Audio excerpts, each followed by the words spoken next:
Back in 2017, not many people outside of Kentucky knew about Ja Morant. Unless you were a Murray State fan or a college basketball superfan who can name every player on all 353 NCAA Division I rosters, you wouldn't be expected to. A lightly recruited high schooler, Demetrius Jamel Morant was not on anyone's radar, let alone their draft boards. But fast forward 5 years, and Ja is a bona fide NBA star, on the verge of superstardom, and a stealth MVP candidate on the hottest team in the NBA. But how did we get here? How did a scrawny 5'9" kid from South Carolina turn into a 6'3" high-rising phenom? To understand, let's take it back to the beginning.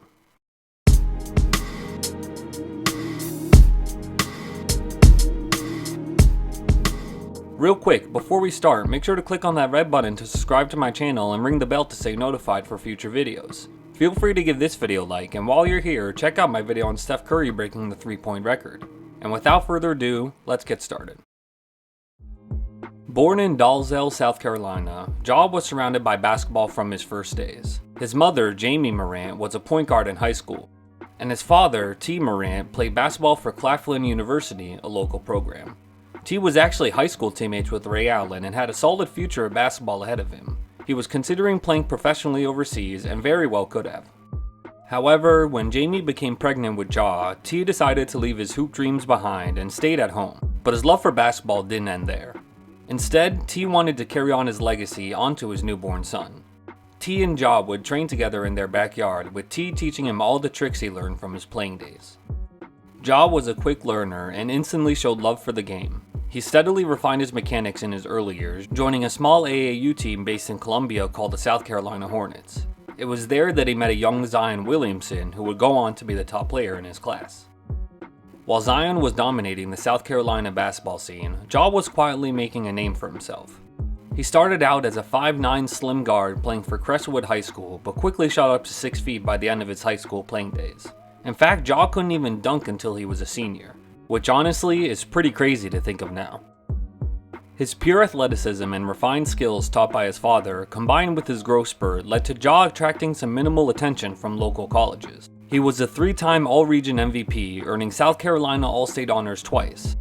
But still, that didn't persuade many D1 programs to give the young man offers. In fact, the only major D1 college offer he got was from South Carolina. Morant was not even ranked by ESPN, Rivals, or 247 Sports. He wasn't on any scout's radar in 2016, even though he averaged 27, 8, and 8 and had those high school honors to his name. Even then, Ja could have gone to South Carolina, but he ended up at Murray State. How did that happen?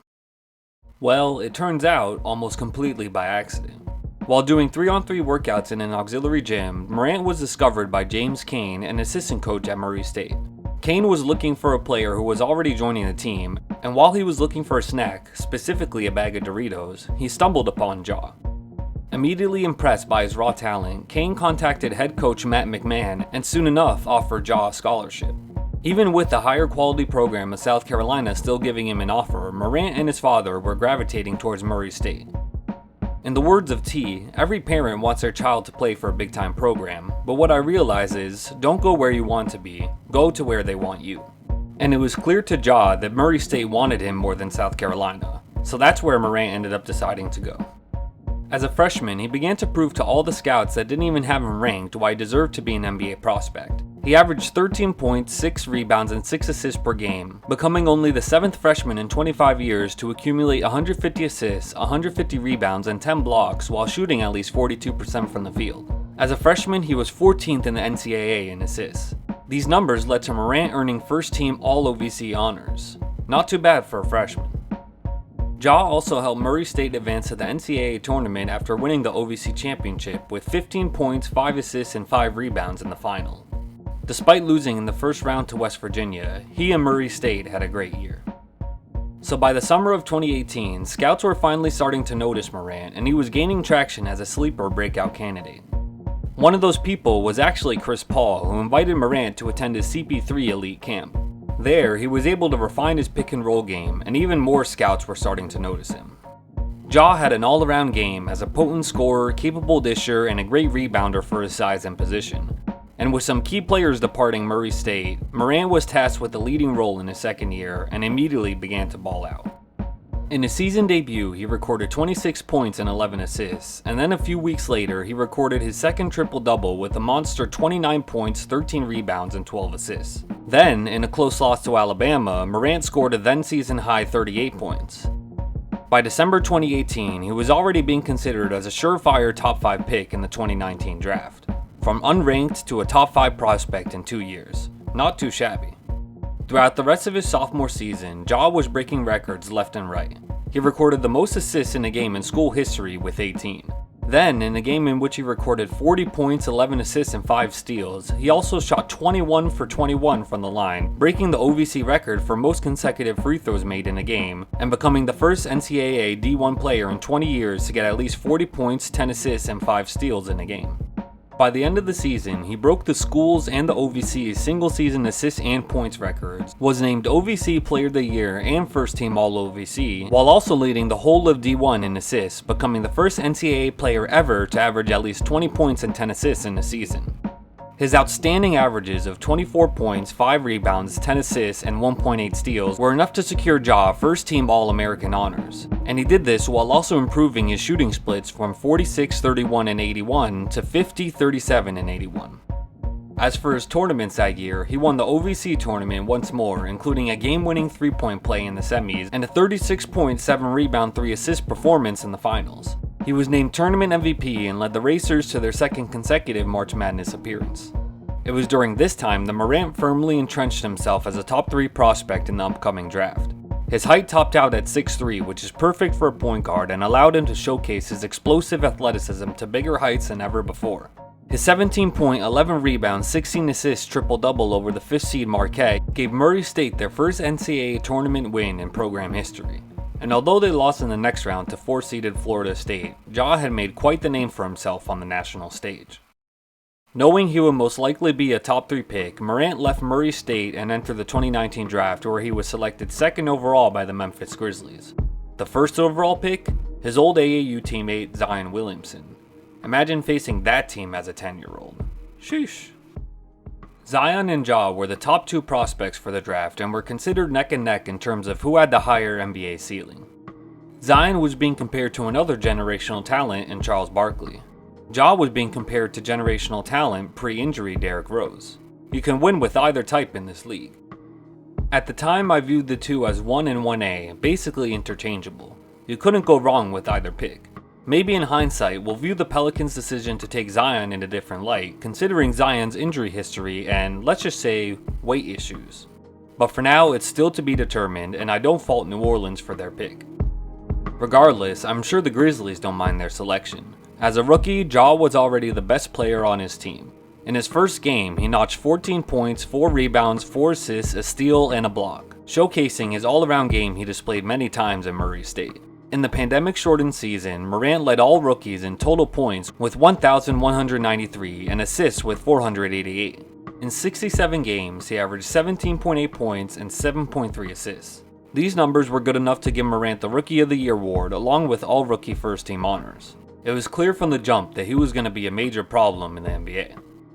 In addition to those accolades, Ja also gained a reputation as one of the best dunkers in the league. His insane vertical, which saw his head above the rim on most dunks, was breathtaking to watch.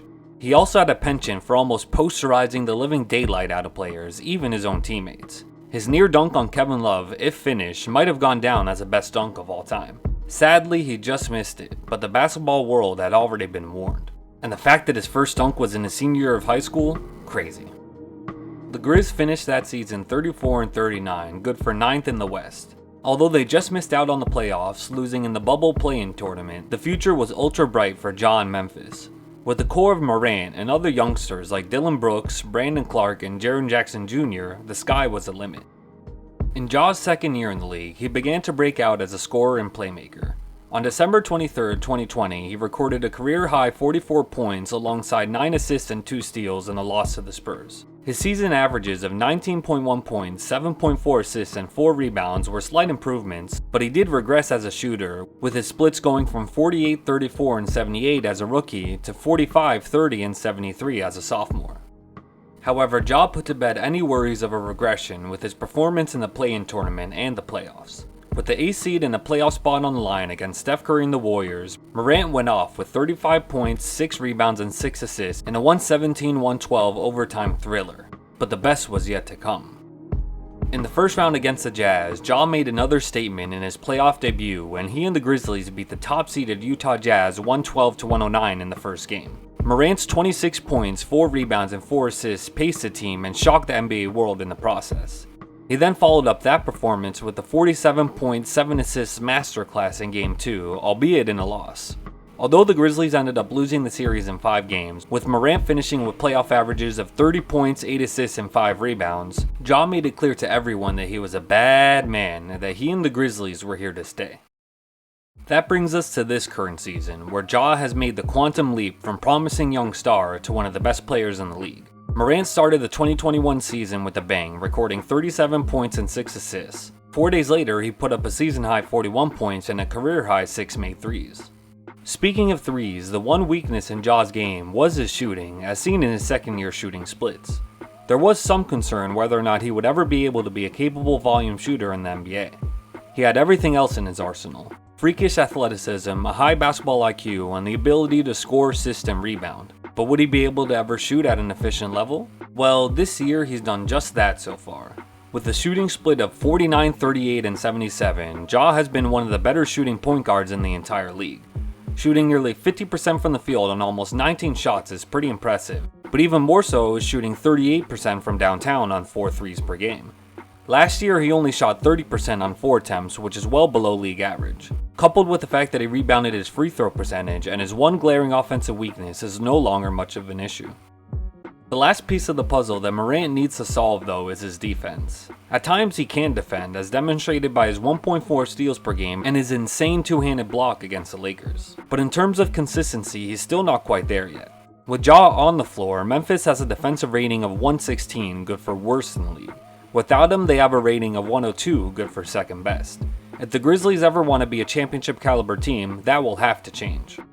Furthermore, it is a bit odd that in the 13 games Ja has missed this year due to injury, Memphis has a record of 11-2. I mean, it's a great sign for the Grizzlies that they can win without their best player, but normally losing your main guy should have the opposite effect. I guess you can chalk it up to the fact that they do have a great supporting cast around Morant, headlined by the sudden emergence of Desmond Bane, yet another young core player. But I wouldn't look too much into that record in terms of it reflecting on Ja's abilities. The only thing that it's really going to harm is his MVP chances. Even with these faults, Ja Morant has proven himself to be one of the best players in the league this year on one of the league's best teams. As of this recording, the Grizzlies have a record of 29-14, good for 3rd in the Western Conference. This includes a 10-game winning streak. That is far better than even the most optimistic of Grizzly fans could have predicted before the season started. And this is all in large part thanks due to Ja, whose current averages of 25 points, 7 assists, 6 rebounds, and 1.4 steals should be good enough to land him his first All-Star appearance, possibly even a first-team All-NBA appearance. His ability to get to the rim at any point and get off the shot that he wants at his own pace has separated him from the pack. And his explosive first step and high-rising tendencies really do remind me of a young Derrick Rose. I just hope that Morant learns how to land safely after his ferocious dunks, because I want to see him play at this level for the next 10 to 15 years. If he does that, I don't think it's a stretch to say that we could be looking at a future Hall of Famer. To go from an unranked high schooler to a college basketball phenom to the 2nd overall pick and to now an NBA superstar in the making is nothing short of miraculous. Morant's ascension to greatness is a testament to his work ethic, instilled by his father in their backyard at a young age. And his belief in himself is evident, as seen when he could have played for a major program but instead decided to go to a mid-major. The hard work paid off, and now he's a once-in-a-generation type of athlete who can beat you with both his brawn and his brain. And he's currently leading a Memphis team to its best days since the grit and grind era. This is not that kind of team. Instead, they can be even better, because nobody on that squad can match the insane potential that Ja has. And in this league, stars win championships. And it's time to view him in the same light as the other young stars: Antetokounmpo, Tatum, Doncic, Booker, Morant. And the scary part is that he's only getting better. At only 22 years old, Ja hasn't even scratched the surface of his ceiling. For the rest of the NBA, that's a frightening statement.